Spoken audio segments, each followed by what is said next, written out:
Well, hello, everyone. Thank you so much for joining us today. My name is Brooke Lewis. I'm the Vice President of Sales at First American NHD and JCP Disclosures. And today we will be discussing the Fortress Fire Wildfire Disclosure Report, a new product that assists in bridging the gap between the statewide and local fire regulations, homeowners insurance, and wildfire risk on a property. There has been so much information given about this report in the last few weeks, which has resulted in so many questions. And our amazing sales team has been working hard to bring all of your questions and even your concerns to me so that we can make sure to address them today. So our intention today is to answer your most frequently asked questions while also giving you the opportunity to raise your hand and ask a question yourself in case we don't address anything or even talk about any concerns that you have. But before we get started, let me tell you a little bit about our guest speaker, the Fortress expert himself, Paul Scola. Paul is the Chief Revenue Officer for Fortress Fire. Fortress Fire brings together a diverse group of scientists, technologists, insurance experts, service operations leaders, and fire management professionals dedicated to protecting homes and businesses from the devastation of wildfire. Paul has spent over 25 years building high-growth, tech-enabled service businesses across insurance, risk management, and related sectors. But again, he currently leads operations at Fortress Fire, and we're lucky to have him. So thanks for joining us today, Paul. For having us. Yeah, no, we're excited. Before we get started though with Paul, let me just quickly kind of talk about what to expect today. So again, as I mentioned before, we know you have questions. So this is how it's going to go. Paul and I are going to go through what, again, our reps and myself have found to be your most common questions, you agents and attendees today. And after that, we will start the live question and answer. And it's at that time, if you have any questions, all you have to do is click the raise your hand button on your Zoom window. Instead of putting anything in a chat, we'll let you actually ask the question yourself by raising your hand. At that time, once it's time to call on you, you'll be asked to unmute, and then you'll go live with Paul and I. And you can ask your question, and then we'll probably put you back on mute. But if anything else comes up, or if you have any additional questions, you're welcome to raise your hand again. We really want to make sure we address all of the questions at hand today. So with that said, Paul, it's just you and me, and however many hundreds of people are here to join us today. So you ready? All good. Okay. Let's go. Okay. So first and foremost, of course, Paul, what is the Wildfire Disclosure Report? Okay, before we jump right into that, a little bit background. It helps to understand where we came from as to how we got to the Wildfire Disclosure Report. So we are an insurtech company. What's called an insurtech company. We are headquartered here in California, up in San Mateo. Our mission in life is to help protect homes, businesses, and communities from wildfire. Our business focuses on helping improve the availability of insurance. And we do that by providing technology tools, analytics, and data to underwriters, to property owners, and now also to real estate professionals. That was the backdrop. The idea and the concept at the highest level is to take the same data that's going to an underwriter for them to evaluate a home as to whether or not they want to insure it and what might need to happen to that home to make it insurable. We obviously wanted to share that with the homeowner, and then bringing it to a real estate agent to help remove some of the friction in the real estate transaction process was the goal. So that's kind of how we got here. And so the report at the highest level is simply the data that is necessary or that is relevant to understanding wildfire risk. So we try to make it clear and detailed, the specific property data, and then the assessment of risk for wildfire. That's the first step. We use our proprietary property ignition model, which is an energy model, which identifies where a home would be vulnerable to a passing wildfire, and then the specific fuels or property conditions that might cause the home to ignite or fail a compliance review. So now you understand the property, you understand where the vulnerabilities are and what might be contributing to those vulnerabilities, and then we lay out a roadmap of actions and costs to mitigate and protect the home. That, at the highest level, is the goal of the report. And it steps through 4 specific areas, and we'll go through these in a sec, just as by way of background. But we go through the property itself, understanding defensible space, what fuels are in the defensible space, where the parcel is, how all these things fit. We do this from a visual perspective, we do it in a schematic view, and we do it with data. And so you can understand where everything sits and what all of the various pieces and how they all come together in terms of wildfire risk. We look at the wildfire hazard. This is super important for compliance for AB 38, but it's also how insurance companies underwrite. And so understanding a little bit more about the hazard of a given property gives you some insight as to whether or not and how it might be insurable. And then the report looks at, okay, given the hazard and given the property, what do I need to do to make this property comply with AB 38? And then what do I need to do to make this property protected for my family and to make it insurable? But that's the concept at 100,000 feet. It's about putting the data, getting the homeowner comfortable or the agent comfortable with the data, and then putting it in the context of compliance and protection. Right. And we'll dive much further into it for more details as well. Like you said, you're looking at it in a bigger picture here, but we'll get more into it. And then with all that said, I understand that you mentioned the pain point was all of the regulations of fire and then the insurance issues. So kind of to sit on that a little longer, why was this report created or how did it come about? Well, so CAR approached us, or we may have approached CAR, but together with CAR going back over 2 years now, right? We were coming, this is in the fall of 21. We were coming off the big fires in 19 and in the run up to 2019 and 2020. And the issue that we talked about with CAR was how do we make this process or how do we make the issue easier and remove the friction from the real estate transaction? That was the goal. And we talked about this for a while. Could we leverage the same data that an underwriter was looking at? How would we package that up? And we started working on it. And the idea was if we could bring that data up and organize it in a way so that the real estate professional could navigate the transaction with confidence. That was the goal. And so we focus on data, and then we put the data in terms of risk. And then we put that risk in terms of the regulatory requirements and then the insurance protection standards. And that was the idea. And the idea was that it would help both sellers and buyers, right? There really isn't a distinction. Both sides need to understand wildfire risk. When we first started deploying in our soft launch going back 8 to 10 weeks ago, there was some issue, there was a lot of concern on the part of property sellers looking at this data. But I think as we've deployed it and we've gotten better at explaining where and how to use it, this is as relevant to listing agents as it is to buyers. The report is available via escrow and credit card, and it's now in the RPA. But the concept here is, like I said before, the 4 things to understand are important no matter which side of the transaction you sit on. So we look at the property itself, and what we're doing here is just detailing the data of the property in terms of wildfire protection. So we provide 2 views, the satellite view, which is an image, which is helpful when you go on property. It helps you understand where you are. Like if you were to walk around the property with the report, this would be your guide. The schematic makes the view on the right makes it a little bit easier to see the specific wildfire components. But what we do is we layer in the defensible space zones. There's all this talk about defensible space zones, 0 to 5, 5 to 30, 30 to 100. Well, we show that here in the report. And then we show you which fuels, which trees, and which structures are in which zones. So now you can understand this. We put the property parcel here, which is super important because the property parcel is relevant for AB 38. You're only responsible for managing the fuel sources on the parcel, and anything off parcel is not subject to the regulations. But from an insurance perspective, an insurer may care about fuel sources that present a threat to you that are off parcel. So understanding those that going in and which fuel sources are on or off is really important.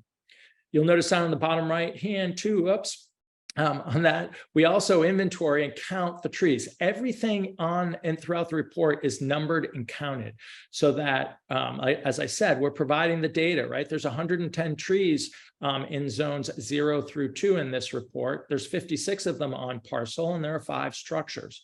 They're all numbered. You can tell by the numbering and the labeling where they sit. So that's good. Let's pop into the next one. So you have a handle on the property, detailed, inventoried, and now we layer in hazard. And the hazard is equally important. Most of you are familiar with CAL FIRE's hazard severity zone ratings because they drive AB 38 and all of the regulations that follow. Mm-hmm. And what we do, we provide that view in here, not just showing you where the property is, the zone that it's located in, but also giving you a sense and some context to understand that in this case, you're about a quarter mile away from the next closest zone. Hazard maps are important, not just from the AB 38 perspective, but also because insurers use them when they make decisions as to whether or not they're going to insure a home and then at what rate they may charge to insure that home. Hazard maps basically outline the general wildfire threat to the property and the likelihood that a wildfire will pass that property. So having a view of a couple of different hazard maps and scores is helpful in understanding how an insurer might be looking at this property. So we provide 2 others here: the USDA, which is the U.S. Forest Service, and then the California Public Utilities. Once you have a handle on the mix of the hazards and the hazard ratings, now we take a look at what you need to do with that data of the property in terms of compliance. Right, so we take that shot, and because we're looking at this from the AB 38 compliance perspective, we're only looking at the elements on parcel. We gray out the other elements. We color code the trees by zone. We identify what you need to be looking at in each zone. Zone 1 and zone 2, trees need to be spaced and they need to be limbed up. We give you a count of trees in each zone as well, and then we give you the visual views so you can see very clearly, are there overlapping trees? Are there trees overlapping with the roof? Just by looking at this and looking at the compliance requirements, you can understand you can get a good understanding of where this property might sit and how much work might need to be done. You're still going to need to get the property inspected to get it compliant, but you get a good starting point. Same thing on the protection side. Now, if hazard outlines for you what the general risk of a wildfire passing a property is indicated, that's what hazard lays out. Vulnerability is the flip side to that. Vulnerability works through, well, in the event that a wildfire passes, how likely is this structure to ignite? Are there enough fuels around it to create enough heat to cause it to ignite? And if so, where? And so this is where our energy model looks at all the fuels surrounding the structure. We assume a peak fire scenario with heavy winds from every direction, and that everything is burning at once, creating the peak output of heat and flame and ember throw. We then look and see if that is the case, will we get ignition? And we look at it across 4 or 5 separate threat vectors here. Convective heat, which is flame touch; radiant heat, which is radiant energy; ember entry through the walls and vents; and ember accumulation on the roof. We also look at structure to structure. So now that you've gone through and we've been able to identify where the structure is vulnerable, the report then details on the next page, which we aren't going to show you here, but all of the elements that need to be mitigated to address those vulnerabilities. So in these 4 pages, you get a view of the property, the hazard, and some different perspectives on hazard. You get to see a view of compliance and the fuel sources in the zones, and then you get a bird's eye view on vulnerabilities and steps to mitigate and protect. That's the idea. This is meant to be the starting point, right? It will not replace the other elements as we're about to go through and answer some of these questions, but this is the data from which you can make a decision. Hey, what do I need to do? Do I need to do anything about wildfire as I prepare this offer? how do I need to think about wildfire? What else might I need to be thinking about regarding wildfire as I package up this listing and begin marketing it? That's the idea. Start with the data, and then that puts you on a path to understanding and being in control of how you want to handle wildfire. Well, and like I mentioned earlier, this report is really to bridge the gap of all of the different requirements and regulations, whether it's CAL FIRE or the insurance regulations and all of that to come together. And I think to your point, not only just from a standpoint of a homeowner, but more importantly, this report was created in response to agents needing solutions to help move these properties that are in fire zones and to help buyers get insurance, right? So I think there's always, some confusion about insurance and the requirements and such, but clearly what you just went through, there's so many added layers, and we're going to go through them even more, I think, later, of risk involved here that insurance companies really do look at. And so that helps to see the breakdown of all of that and the contents of it. One of the biggest questions we've gotten so far, especially because, as you mentioned, this is on the RPA now, which a lot of people saw, and it raised a lot of questions. And it, of course, you see it there, you wonder what it is. And now that we know what it is, the question is it required, especially with CAR's involvement? So go ahead, Paul, tell us, is this report actually required in a transaction? It is not actually required. It is highly recommended, especially for properties in high and very high zones, and really any properties in any areas that have pronounced wildfire risk, regardless of whether they're scoring high on the CAL FIRE hazard rating. But it is not required. This is meant to empower the buyer or the listing agent with the understanding of the data as a starting point. That's the idea. Right. And I think because it's us as an NHG company that's selling it, there is a misconception possibly, and then with CAR's involvement again and the RPA, that it's another requirement. But as you said, it's not. But it is highly recommended, to the point even that as our reps, boots on the ground out there, are talking to more and more offices, we even have, not all managers, but some managers have even told their offices that they want this ordered on every single property. So whether you're on the buy side or the listing side, it can be beneficial, and will probably be coming across your desks soon, I would imagine.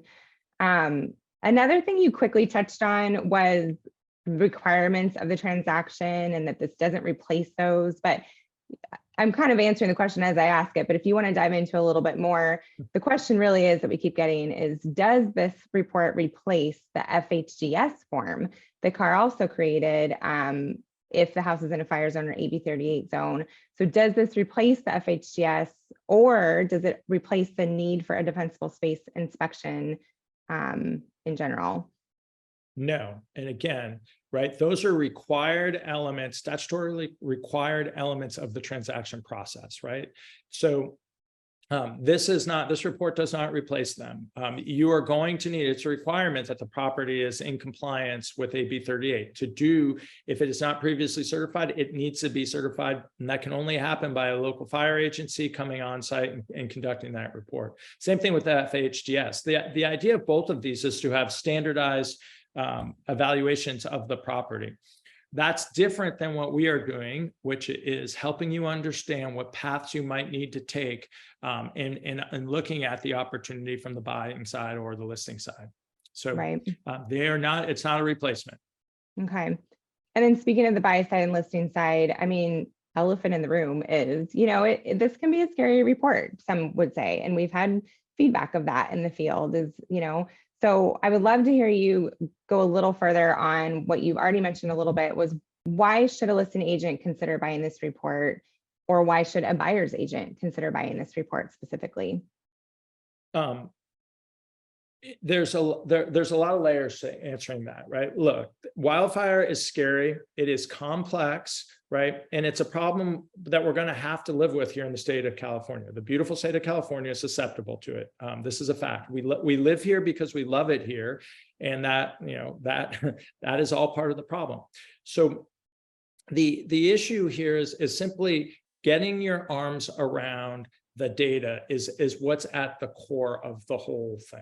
Right? If you understand the data, the various regulations and the requirements from what we're seeing from on the insurance side, are all coming together. They're not coming together exactly in lockstep. What AB 38 wants you to do is not exactly what an insurer will want you to do and what the commissioner is pushing on. They're all in the same lineup, but you may get different answers at different points from different perspectives, right? Right. Your carrier may ask you to do something that CAL FIRE didn't ask you to do.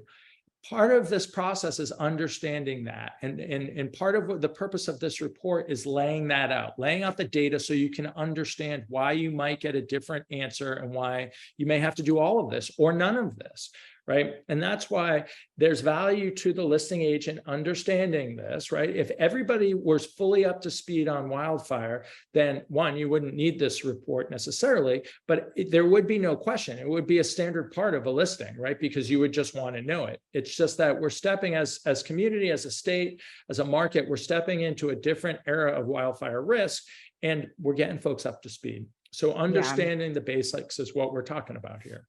Right. Okay, so I asked you the question, why should those two sides of the transaction order? But what I didn't actually ask you, and I can kind of take one step backwards, is who orders the report. So obviously we've covered that either the listing side or the buy side can order this report. And in fact, a homeowner can even order the report if they would like to. So just to kind of touch on that really quick. Okay, Paul, we've talked a lot about insurance so far today. That's obviously a big part of what this product is about, and the big problem in the market right now. There's a lot of confusion out there of what insurance companies actually require and what they don't, and whether or not this report would apply. So the question is, insurance carriers base policy decisions off community conditions. Why would an insurance carrier consider this property specific solution? So again, it goes back to the same concept that I alluded to earlier. Different insurers may look at different elements of a property, and the issues related to the property itself. But let's back up. The first one is community. I think when you say community, you mean hazard. Right? Hazard is that overriding risk, and hazard score or hazard rating is one of the first things that a carrier looks at. Right. So understanding the hazard, that's why we put the different perspectives of hazard into the mix, into the report. So you could understand that, you know, there might be varying perspectives of hazard. Hazard is not a set evaluation. It is qualitative by nature. There are different hazard scores, look at different things. So understanding those different perspectives is important, because that's going to be the first step that a carrier takes. But the specific solutions and the specific characteristics of the property, like I said, the underlying science around the vulnerability of a property to a passing wildfire, the science itself has been settled. People understand, scientists understand how a structure can burn and what can be done to protect a structure from burning. And really, it's about moving fuels away and hardening the structure. Right? Everybody would agree you want a Class A roof. In general, you want fire-resistant siding. You want double pane tempered windows. You don't want to have a lot of combustible fuel right up against the structure. You want to have flashing on the bottom 6 inches. Like what you want to do to protect a home is pretty well known and pretty well documented. It's very well documented. IBHS goes through it line by line. The Insurance Institute of Business and Home Safety has a standard that has been adopted by the Western Fire Chiefs, and in a certain point, the state of California and the commissioner. The issue is that we're still in the process of all of these concepts coming together, and different carriers may weight different elements of it or require different elements of it when they make their decision to insure. They generally will all discount for the same basic things, and the commissioner is doing great work in normalizing and standardizing that. Safer from wildfire is a standard. The way that standard gets interpreted by carriers is going to evolve. But if you understand the data and what to look for in a property, you can understand what you might want to do or need to do to get in line with those various standards. So that's the idea. It's not like this report, we're not at a point where this is like a smog check where you can just take your car into any smog check and no matter what, they all know what to do. They're going to plug it in, right? And then the machine's going to tell them. That's just not where we are today, right? Maybe 3 or 4 years from now, or 2 or 3 years from now, we'll get to that common understanding, but we're still evolving into this. And I think if you understand the data of the property and you understand how a carrier is going to look at it, you're going to be in a great position to understand what you might need to do or how hard and how much work you're going to need to do to go find the right type of insurance that you want to have in place. Well, and I think something important to note is that it's not just about getting the insurance for the transaction. It's about the life of the property and the buyers that are moving into this property as well, right? And finding the right insurance out the gate is to be something that you can sustain down the road and that you'll keep getting insured by doing the things that need to be done on the property to keep it safe. So I think that's a little bit of a misconception in the field, just because we're so used to things being so transaction driven or based, right? What do I need to do to close the property? And now this is a little bit different because it's going a little above and beyond, which I think will be appreciated, just new. One last thing really, or go ahead, sorry. But yeah, before we go on, I think this gets missed an awful lot, right? Like, especially right now, and in this period, we just launched this report and this data over the last couple of months, and agents are struggling to get their arms around it. Everybody's trying to figure out how to get it into the transaction in a way that makes sense, right? Mm-hmm. And we do lose sight of the fact that this is a view on understanding, right? A family is going to move into this house, right? What does this family need to be thinking of? And they're moving to a beautiful part of the state. The more beautiful it is, probably the more like the riskier the property is. What do they need to be thinking about as they move in, right? Should they be thinking about this? And I think as we get into this a little bit more, you'll see that. I think we'll see that bubble up. We do, right? That's part of the report. That's why we talk about how to protect before we talk about how to insure, because we try to put that emphasis on what are the things I need to be doing to protect this property. Mm-hmm. And I think it's a way to maintain your relationships as an agent with the buyers that are coming in, right? Obviously, having more information up front is best. And so many communities now are in fire zones or are going to be when the maps are updated. So it's going to continue to affect more and more people, which all the more we want to get ahead of it. One more quick insurance question while we're on this topic. There is a common question about whether or not the report would include fire hydrant and fire station proximities. The thought is that insurance carriers are looking for that. And so quick question, does the wildfire disclosure report include distances to either of those fire hydrants or fire stations? The aerial risk report does not, because we don't have any way of seeing it. Generally speaking, the underwriters of insurance coverage, they have access to that data. When they receive a submission, they're able to find that through third-party data pretty easily. Okay. But we do not outline it in the report. That helps to know that they do, because I think that's been something that people think is just missed, and therefore it's, they're not going to have that information. Really quick, before I go on to my next question, I just wanted to, for those of you that came on a little bit late, just to let you know, if you missed the message originally, we are waiting on questions until the end. We definitely are saving time for you to be able to ask questions. You'll just need to raise your hand once I prompt everyone to be able to do so. So I just didn't want you to think we were being rude by lowering your hand and not taking your questions. We definitely will get there. We're just trying to get through the most frequently asked questions first. Okay, Paul, let's talk about satellite imagery. This has been a big one. So satellite imagery is obviously used for this report. I think you showed a couple pictures of that in the beginning. And the question is, what if the property owner gets a copy of this report, or the agent gets a copy of the report, but the property owner has already done a lot of mitigation to the property or cleanup work to the property that the report actually notes needs to be done because the satellite images are possibly older? Would the report then be considered outdated? This is a totally fair question, and we totally understand where it's coming from. The truth of the matter is, looking at the report, and it's best to demonstrate this when we're looking at the schematic. Most of what we're looking at are what are considered heavy fuels, structures and trees, right? Most of the mitigation work, if you've done work on sealing up vents or clearing the home ignition zone. That's not anything that we're going to see here. We're going to see big trees. Now, if you've taken out trees and the photo is older, right, we might not see that. But generally speaking, if you remember how we've set the report up, the report is to start the process and inventory the property elements and the core data.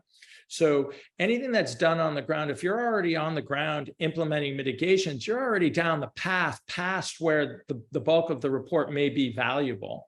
The report still will provide value in showing you what, the larger fuel sources and all of the things that may be relevant, especially in an insurance scenario. But generally speaking, the elements of this report are what our engineers call slow moving data, right? Trees aren't going to grow that much in 3 months, 6 months, 9 months. Structures clearly are not going to move. We do run into issues with course of construction some from time to time, but there's also issues when you think about it, right? There's certain parts of the states where you can only get imagery for 6 months of the year anyway. Up in Tahoe or Big Bear, where there's 12 feet of snow on the ground, you're not going to want an image for this. So generally speaking, through the process of the soft launch, we've heard a lot about recency, and we've overweighted recency when we select our satellite imagery for our imagery for these reports because of that. And we're balancing it. And now all of a sudden you get more recent images that might not be the same quality, and we're balancing the data still comes across. But an end user who looks at the report, right, a better picture is a better picture. It doesn't matter if it's a month or so old. We're looking at that very closely.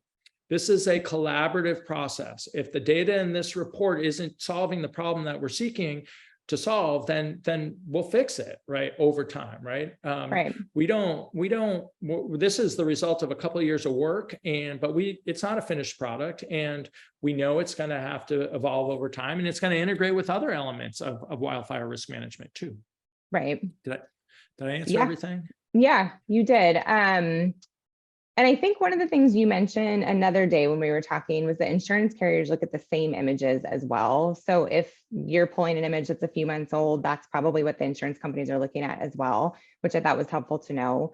One of the other comments and questions we get a lot is, well, because with the NHG report, as many of you know, we give updates every so often on an NHG report. So we often get the question, well, if the map's older, or if I've already done the mitigation on the property, or I get the report and I take the advice of the report and then I do the mitigation and cleanup, do I get an updated report? And the answer is just simply no, it's not necessary at that point. If you get the report and it says to do the 5 things on the list and you've done them prior to a transaction or in the middle of it, however, you don't need a report necessarily to be updated because the proof is in the pudding. You go to the property, the insurance carriers go to the property, everyone sees that the mitigation has been done. And because it's not a required report, you wouldn't necessarily need an update at that point. So. Asked and answered.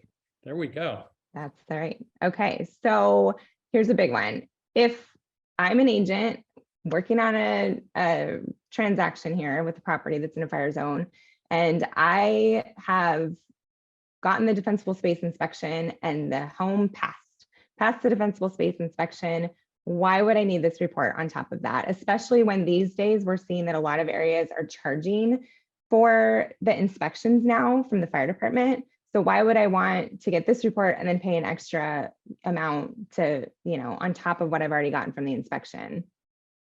Well, this gets to one of the biggest sources of frustration that we've heard about, right? I got my home certified, CAL FIRE certified me, I still can't get insurance.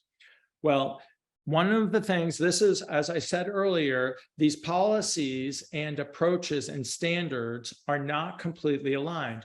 What we do is we provide the IBHS standard, which goes line by line, and you can see it here. This is a page in the actual report. And then we show the elements of AB 38 right alongside it. And you can see the circles, it's a little bit hard to see, but the filled in circles are required, in the empty circles, or the circles without the center, only the outline, those are recommendations of AB 38. So you can see AB 38 merely recommends all of the structural elements. They have no requirements Their Chapter 7 building code does require a Class A roof. So they do, the roof material is required, but everything after that is merely recommended.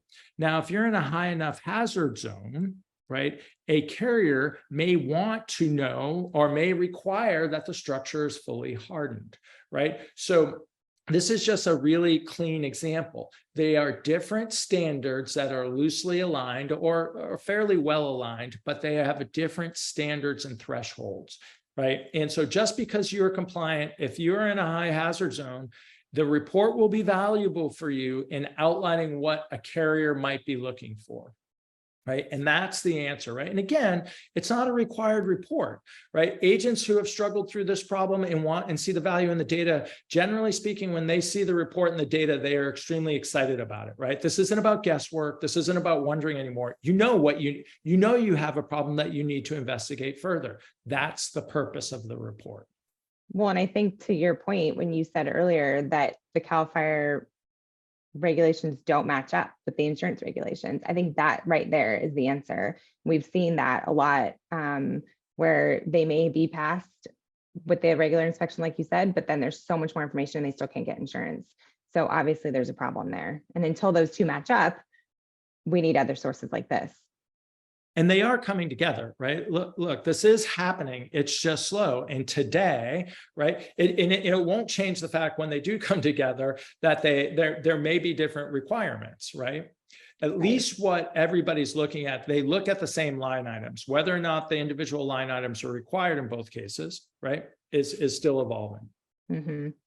So let's do this, Paul. I have more questions I can bring up, but because we promised to give people time to get their questions answered, which is most important, let's kind of take a break from you and I in giving up the information of what we think is the most frequently asked question and go and take some other questions from the audience, then we can always circle back.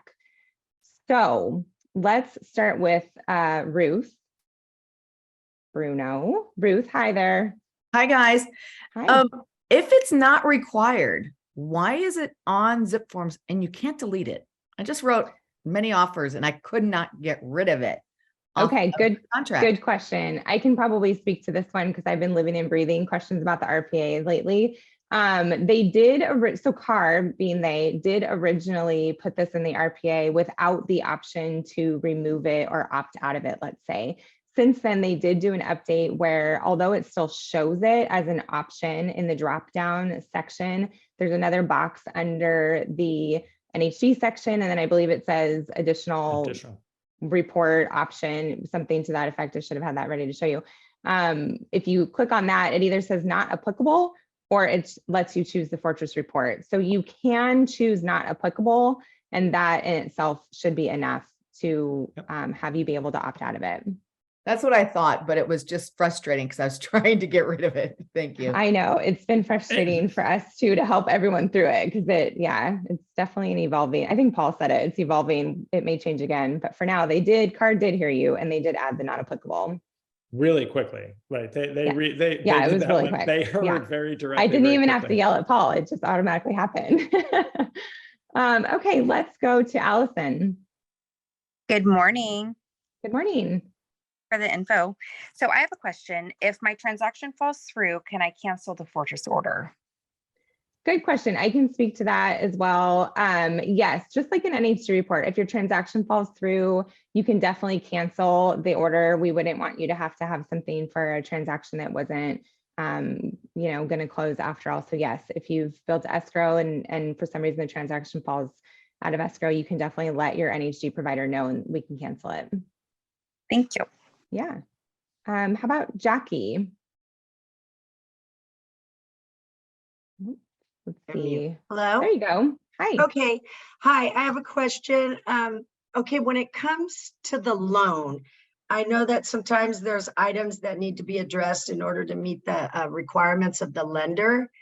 In this case, if there's a list of mitigations suggested or given, would this be something that the lender is going to require to be addressed, or can it kind of raise that item of needing to cross it off before the lender will be? I'm going to let Paul jump on that question. Okay.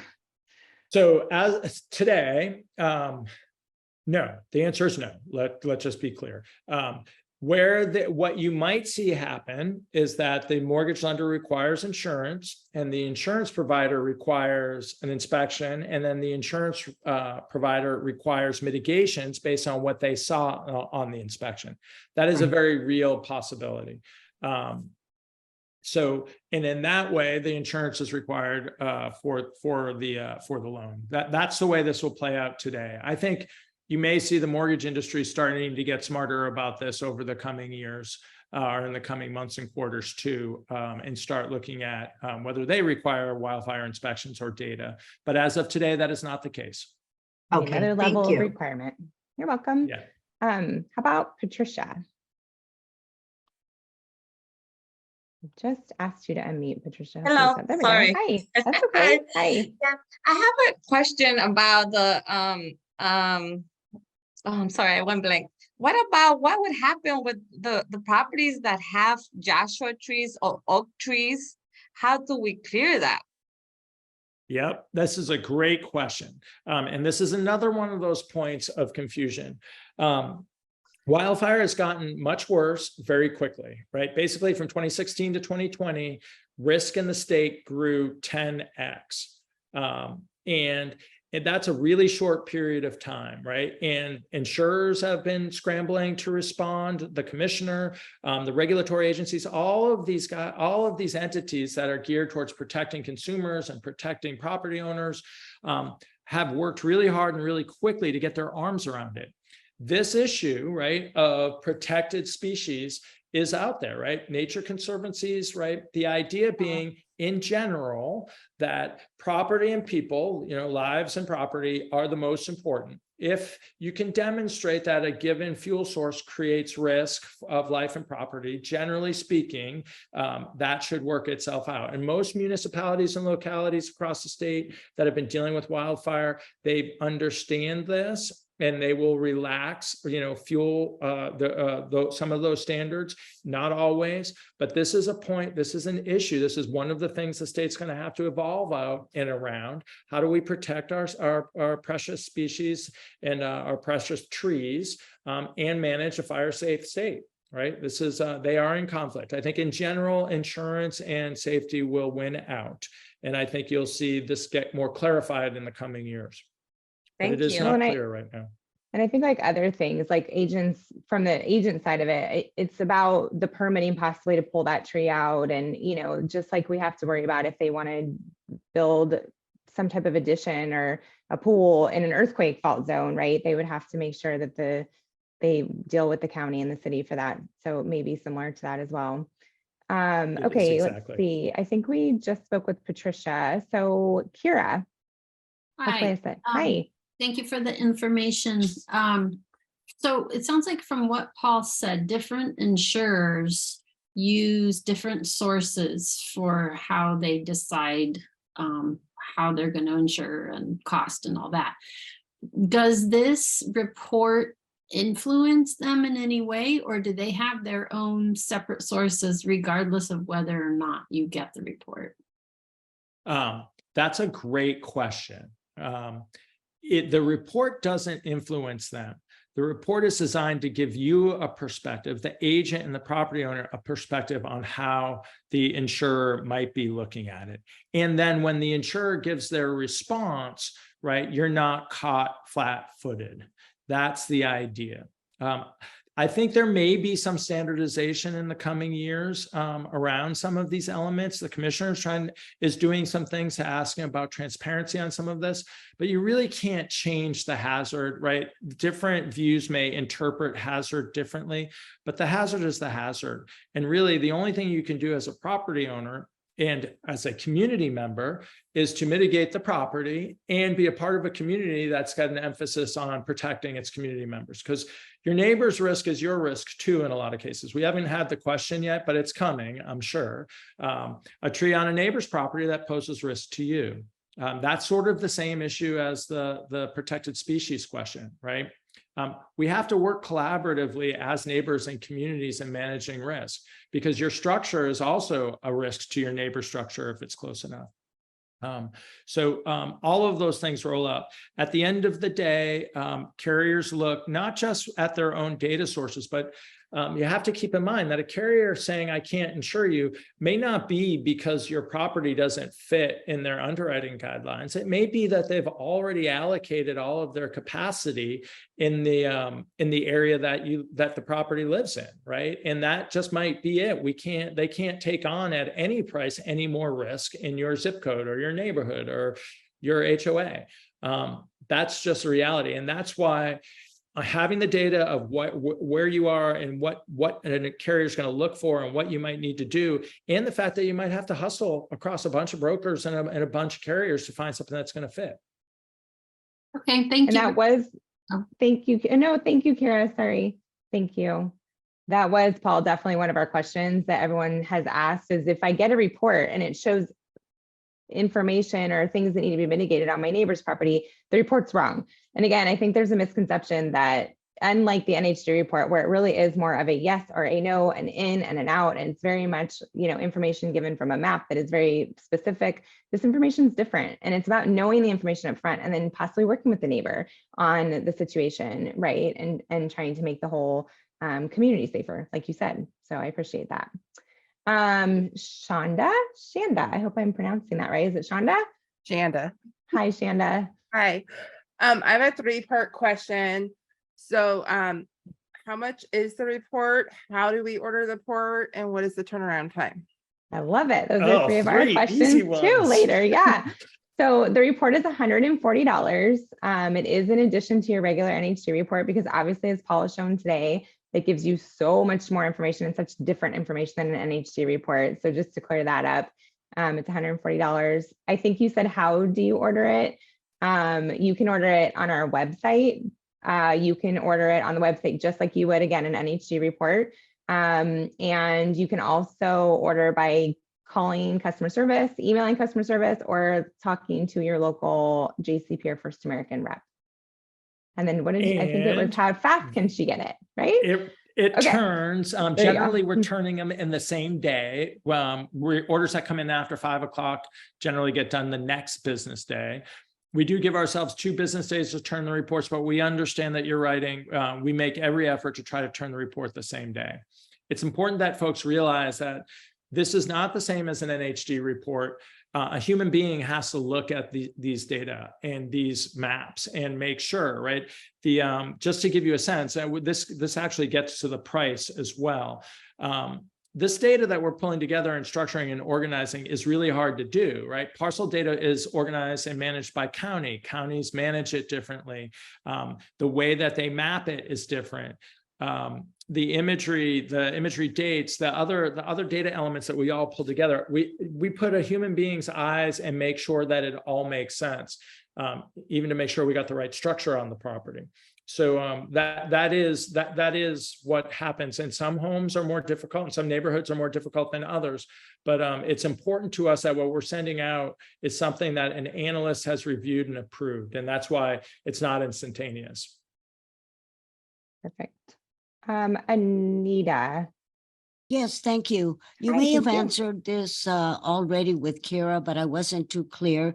Are you aware of, or any of our participants aware of, because the report is checked off on our contracts, that they require it just because it's checked off so they can see what's going on? Do you have any information on that kind of process?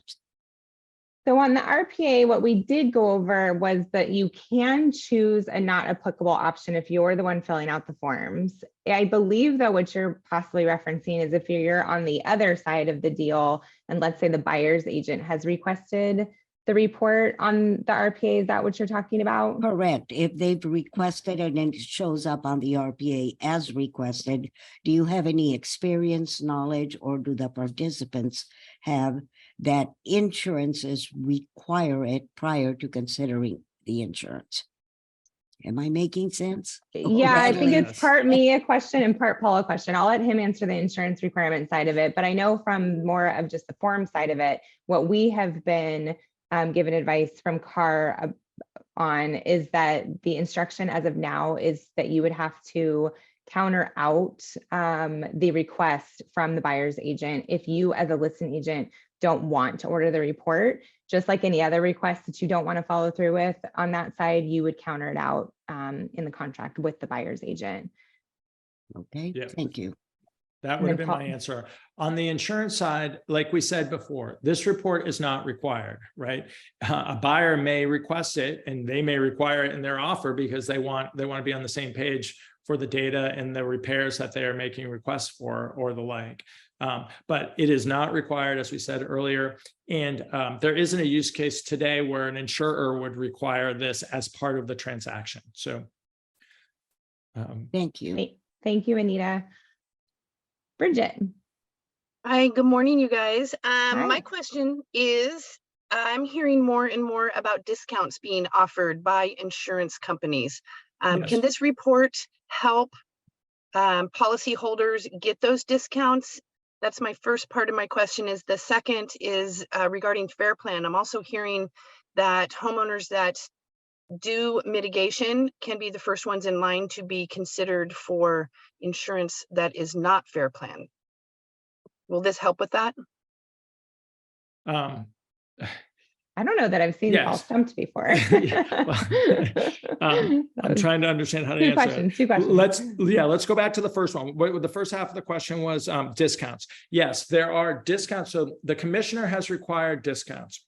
Discounts generally follow the IBHS standard. So you have to meet requirements for the structure, then zone 0, then zone 1, and then zone 2. And meeting those standards would then qualify you for discounts. The Fair Plan has their criteria. What he says is you have to, insurers in the primary admitted markets, need to offer these discounts. He doesn't dictate what those discounts are. So the discounts themselves, the credits that you get will vary, but it's clear what those elements are. The Fair Plan is very clear on what those elements are. Those are the elements that we lay out for you, right? So when you look as a buyer or as a listing agent, you look at a property, you should be able to understand what needs to happen to this property to qualify for Fair Plan discounts, right? Like that's part of what we're trying to create that process. So yes, that is a really important component, and what the commissioner has done a lot of great work with carriers is pushing that agenda of getting discounts for the work that property owners do to protect their homes. Now, what was the second part of the question? Because that was the part that confused me. I have heard somewhere that in order to assist homeowners to get insurance, if they currently only qualify for Fair Plan, doing this mitigation can eventually help them, get regular insurance, for lack of a better word, instead of Fair Plan. Yes. So yes, you've got the concept. The more protected the property is, the more likely that a carrier is going to be satisfied with it. Now, as we get through this process, carriers are now very clear on what they want, right? If they're willing to offer coverage, what they want to see for a property in a given hazard zone. The higher the hazard, more than likely, the more vulnerabilities they're going to want to see remediated. So it's very clear that menu that IBHS lays out is the basic menu, right? And that's what's good. Everybody's kind of following the same basic set of things. The more of that you do, right, to be a wildfire prepared home, to meet that IBHS standard is hard. It's harder for older homes especially. But to meet that standard means that you are a protected home. Everybody agrees that you are a protected home, and it's not that they are more likely to choose you. It's that you are, but you are well positioned to get the most effective rates and to be accepted for sure. Thank you, Bridget.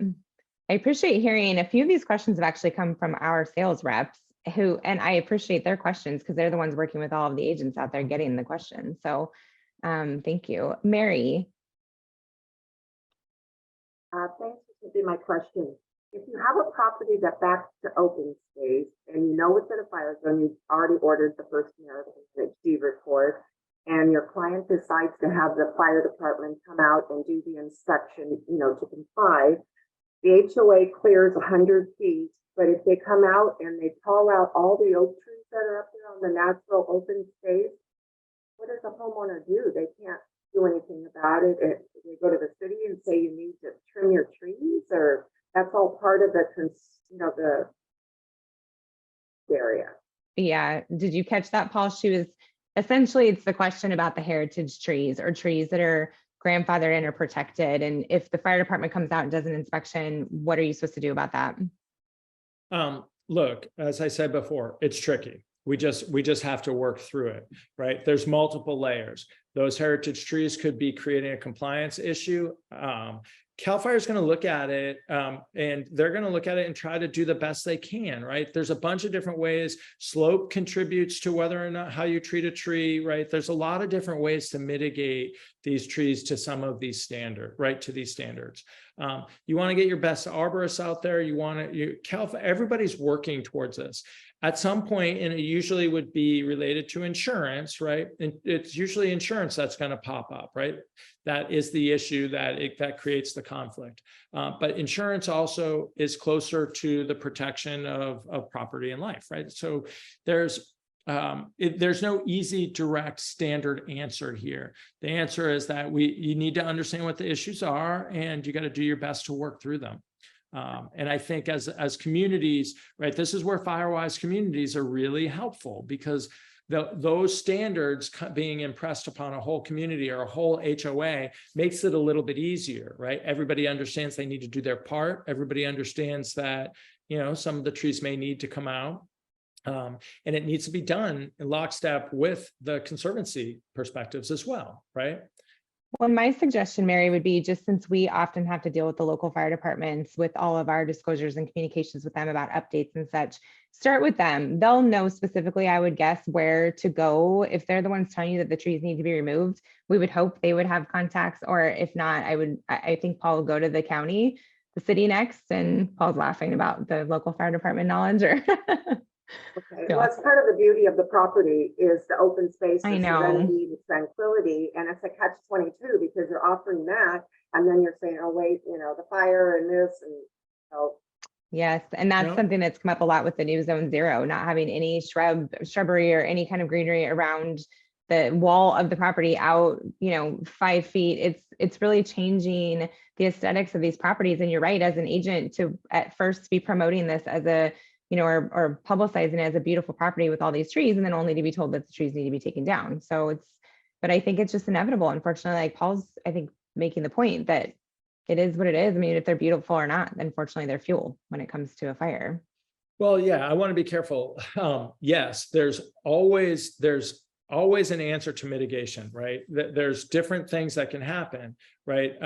We have to be creative. We have to be innovative. We have to be thoughtful of everybody's perspective, right? Like you say, the open space is important, just like the forest is important, just like our beautiful redwoods are important. Like, we can't clear cut the state of California. That's not the answer here. We have to be thoughtful. I think that we'll get to a more consistent perspective vis-a-vis insurance and compliance over the next couple of years. But in the meanwhile, everybody's got to be thoughtful, and we have to respect our neighbors, and we have to respect nature to as well. And I think you will see innovation, right? While trees represent fuel, the flip side of that is you could harden the house, right? You could change the siding on that house so it was non-combustible. You could change the windows so they're double painted and tempered, right? Like, there are different things that can happen. You could blunt the heat with a fence, right? A non-combustible fence. There's different things that can happen. And I think you'll see this innovation come to bear over the next couple of years. So the answer doesn't always have to be just clear cut the tree. We've got to be more thoughtful than that. Right. Okay, thank you, Mary. Next question, Lucia. Hi, good afternoon.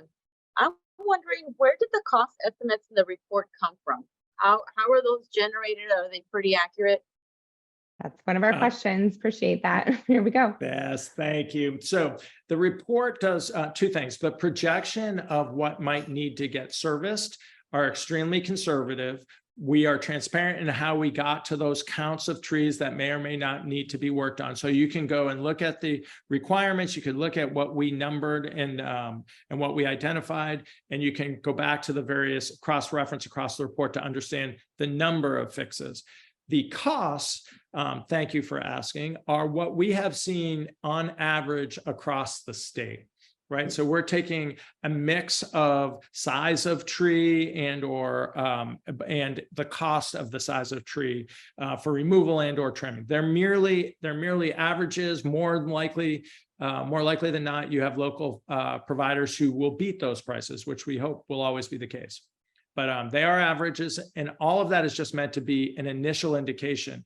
If the property is in a risky enough area, if it's showing enough vulnerabilities that there's material cost projections, you're going to need somebody to get on site and look at the property on the ground. And that's part of what the reports, that is what the report is geared to do. Did that get what you needed, Lucia? I'm going to say yes for her. Okay, we have a couple more people. And then if anyone else has any other questions after that, you're welcome to stay on. I just want to make sure to note that it's 1 o'clock and I am going to get to Kimberly and Bill, of course. And Paul and I are willing to stay a little longer. If anyone has any questions that come up in the next few minutes, we can keep going. But I just wanted to let anyone know that if you needed to drop off, we understand and thank you for joining us. Kimberly, go ahead. We may not have, let's see. Are you there? Hi, yep, hello. Okay, hold on 1 second. I'm trying No to get problem. back. Hold on. Okay, I had my own Bluetooth issues today as well. Okay, are you there? Yep, we're here. Can you hear me? Okay, so I've got a question because I'm in Monterey. Of course, trees you cannot take them down. You can give your blood, you can give anything. You can't take trees down. But I sold a property in Carmel Highlands to a client of mine. It's a vacation home. He's in Canada. At the top of his property is a for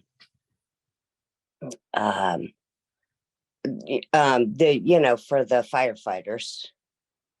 A tower or a fire break? Not a tower, but the water main. Okay. Where they cut into if they need to do it. And the fire station is like 1.5 miles away, but he still had to get the special insurance. It's outrageous and it's only going up. Mm-hmm. I mean, what can we do? I mean, to mitigate something like that? There's no easy answer. Of course. There's no easy answer now, but know that a lot of people are working really hard to come up with a better answer. Maybe not exactly what you want to hear, but what can be done is understanding the risk, right? And understanding what's going on here on this property. It sounds like there's a hill. It sounds like, Monterey and Carmel are part of the most beautiful part of the planet, right? People want to live there and they want to live in the natural beauty. One of our partners in our company lives right up the road from Carmel. And that's why we're here taking technology and trying to solve this problem. My answer to you would be, understand the risk of the property and try to figure out how to mitigate this risk as effectively, cost effectively as possible, right? If you understand what that natural beauty, the risk that natural beauty represents to the property, you can be proactive in trying to manage it, right? And and I have to say this, so with that being said, so one of my foresters has been giving carte blanche. If there's a tree from Carmel, if it needs to be cut down, they'll do it. They've totally done this property, but we're still getting hit with, it's still in the zone, as they say. So it doesn't even matter if it's been mitigated. It's, that's the fear is, once you get hit in a zone, doesn't matter what you do, it's still. Well, so let me, yes, you are correct. The higher the zone, and Carmel and Monterey is a high fire zone. You guys have had fires in the last couple of years. You've had some little fires this year. The truth of the matter is that there isn't a lot of insurance capacity for high wildfire risk zones. That's the reality, right? The risk got so bad so quick that so many carriers lost so much money that they pulled back. right? And that's what the FAIR plan comes in the short term as a temporary solution to guarantee coverage to everybody. And it's not cheap, as you say. Yes. But this is the state that we're in. It doesn't have to be the state that we will always be in, right? The commissioner is working really hard to try to balance the need, right? People want to do what's right, just like you're saying. They want to do what they need to do to protect their homes. It's going to take some time for carriers to see that, digest that, and then start offering more coverage, right? If everybody does their part, right? If homeowners protect their properties, carriers understand this risk, the commissioner makes sense of it all for all the participants, right? We'll move through this, we'll evolve through this. It's just, we're in a tough spot. The risk got 10x worse in 5 years, right? It was really quick. Right. And I understand what you're saying too, just real quick, sweetie. I understand that as a realtor. I mean, it's, how do you explain that to somebody? Now this is already a sale and we learned at the last minute, but how do you explain to somebody? It's, and it's sad because the seller's at a loss, the buyer's at a loss, because again, in the past, we've learned at the last minute, but now you can do everything right and there's still no clear-cut answer for them. Kimberly, you know what I would suggest, because we have Paul, I would say keep that property in mind that you brought up at the beginning of your question. Why don't you stay on and maybe we can talk about looking into a report for you for that property, or talking to Paul a little bit further about that specific property and all that it entailed, and then kind of just your overall concern about potentially nothing helping, which we understand that other people have that concern too. But hold on, Brooke, before you move on, that's the next topic, right? Okay. In December, we'll come back. We'll have another month of feedback on the report. But I think we can bring some of our friends from the insurance world in and talk about what's going on. Maybe we could get the commissioner, right? But let's bring some of the insurance folks into the talk, right? Because this was really about understanding the basic data. And then once, your point is totally valid. Once you understand the data, right, the problem is still there in a lot of cases, right? So what's the next? And you're not the only one that feels that way, Kimberly. So definitely, I like that idea of circling back again. I'll definitely be willing to talk to you guys, because again, I think this is when they've got the main hydrant at the top of the property, which is 500 feet from the property. Right. They're wanting to disregard that just because it's in the zone. I mean, that's alarming. I mean, there's got to be a pull down system. Okay, it's in this zone. Okay, but we've got this. Okay, then it's got this. So I think there's a better way. But again, here I have a client in Canada, and he's hearing secondhand or news media or whatever.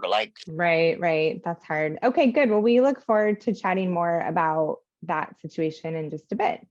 Let's see. Okay, Bill, can we move on? Let's see. Bill Garcia. Bill, are you still with us? You just need to unmute yourself if you see something pop up asking you to unmute. There you go. There we go. Can you hear me? Yep, we can. Okay. I think my question is going to piggyback on the last question regarding high severity zone properties, where most of the insurance companies have bailed out of California. They're not doing any insurance at all. So the only option is the FAIR plan. So my question is, do you guys have access to insurance companies that are actually doing business here in California?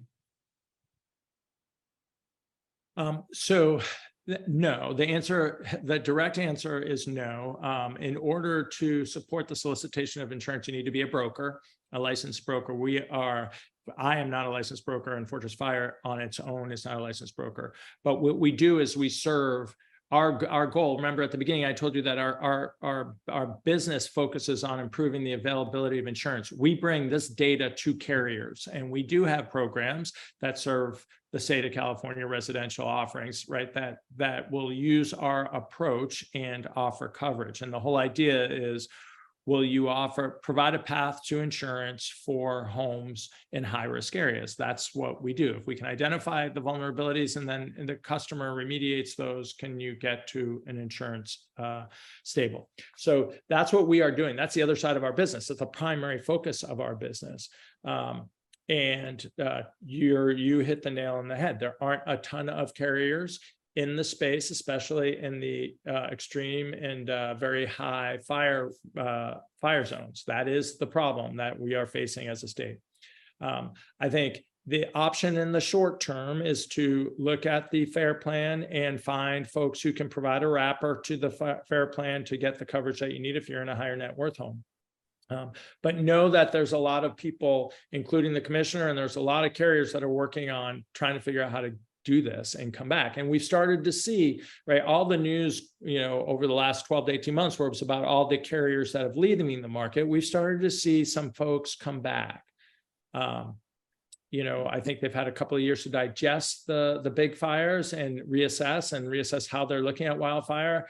The commissioner has provided some concessions on how fire gets rated. So I think you'll see some movement here. This has gone all the way up to the governor. The governor's aware of the issue as it pertains to real estate and the pressure that the lack of insurance is putting on real estate market. Great. Thank you. Appreciate it. Sorry, Thanks. it wasn't a better answer.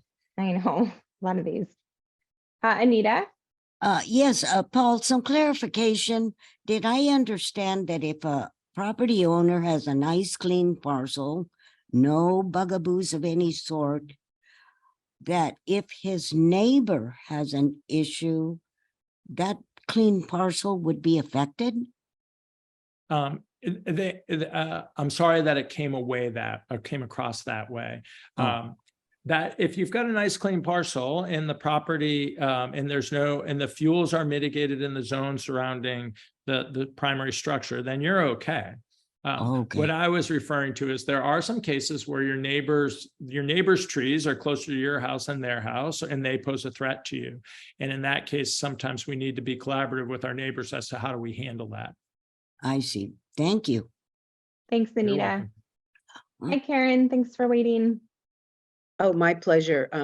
Thank you. Can you hear me? Yeah, we can hear you. I'm an escrow officer, and a gentleman 2 callers back asked about finding insurance companies to help with the FAIR plan, that it seems to be the only option. So I just wanted to share a few tips of how I've helped my clients be successful. Great. I've gotten into local Facebook groups in the community where people are asking, my insurance just went up 3 times as much besides FAIR plan. What other options are there? Network with all the insurance agents, even if they say they're not issuing it, like State Farm and Allstate and what have you. And they are finding other insurance carriers outside the state of California to help with that insurance. So I've been able to give hope to many of my clients to keep digging and finding other ways to be successful in these situations, because we're all navigating. Yes, especially with you being an escrow. Thank you. We appreciate that. You're welcome. We understand that this report affects escrow and that it's coming across your desk as well. Payment and content, and then of course the insurance side of it to get these properties closed. So appreciate that. Exactly. Yep. And thank you for explaining so much about the report, because of course, they'll call me and say, well, what is this? And Karen, do I really need to have this? And how much is it? And how do I get it? And where are you located, Karen? In Irvine, California, and Candy Babcock's my rep. So yay, Candy. Great. Well, thank you. Yay, Candy. And she'll follow. Great. Thank you so much. She'll follow up with you again, I'm sure. Thanks, Karen. Good luck, everybody.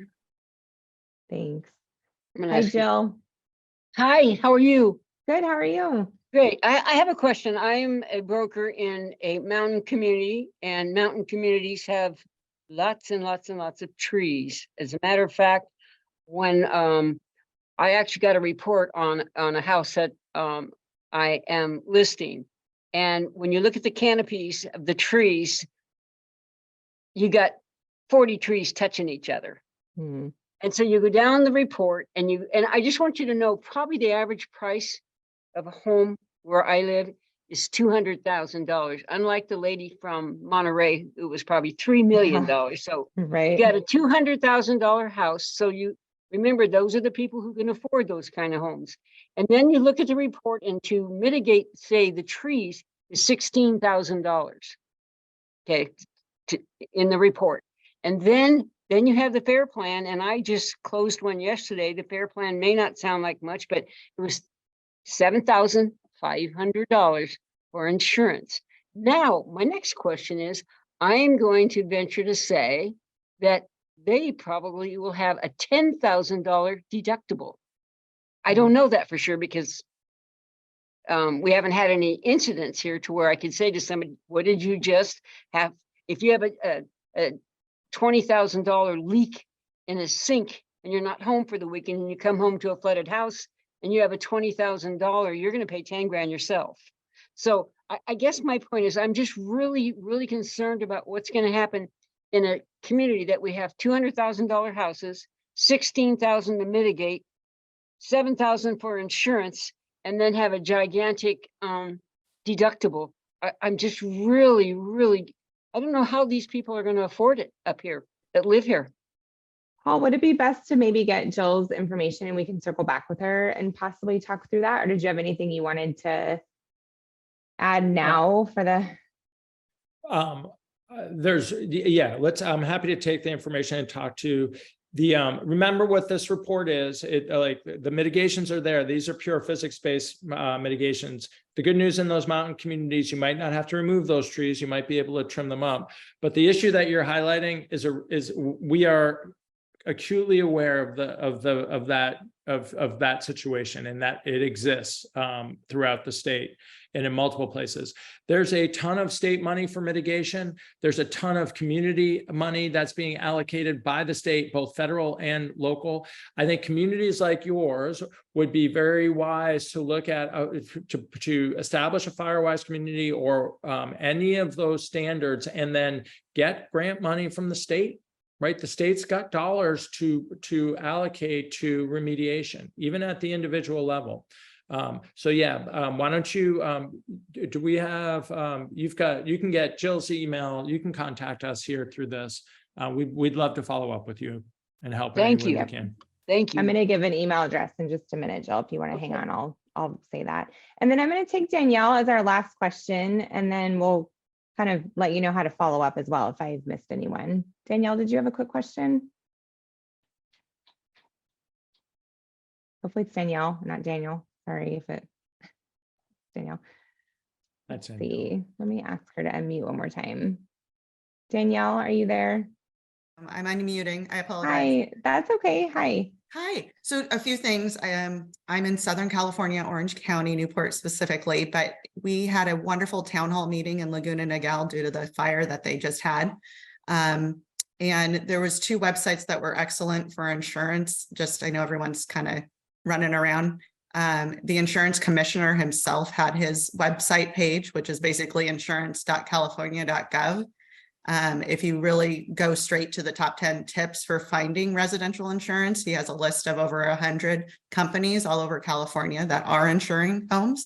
And then the second one was Amy Bach, who is excellent, from United Policyholders, and hers is uphelp.org. And she has a bunch of help for insurance as well, just because that was a really good insurance meeting, which I know you said you might put this all together again. Those 2 were excellent speakers if you do put this together again. Perfect. Thank you. We may follow up with you again. Yeah, no, thanks for joining us. Okay, Paul, we did it. I think we got through the majority of all of our most asked questions so far. There's a couple housekeeping items just regarding what types of properties you can order a report on, because I know that's been a big thing of confusion. It's single family homes at this point in time. No vacant land, mobile homes, townhomes, or condos. Correct? Mobile homes work. Townhomes and condos are difficult. The report will work, but there are complicating issues around regulations and insurance due to the condo associations and homeowner associations alike. So and the common areas and everything. Yeah. Okay. Perfect. That was just kind of one of our outlier questions. Okay. With all that said, Paul, thank you so much for joining us. We appreciate you spending time with us today. and tackling all of these questions that we and I went through, and then of course all of the live questions as well. Again, for anyone who wants to go back over anything that we covered today, we will be sending out an email next week with the recording of this webinar. So you can maybe look back at that and see if you lost anything or forgot anything, or you can also share that webinar with your offices if needed. So keep an eye out for that. And then if you think of any more questions, please feel free to email us at nhd.sales@firstam.com. So again, that's nhd.sales@firstam.com.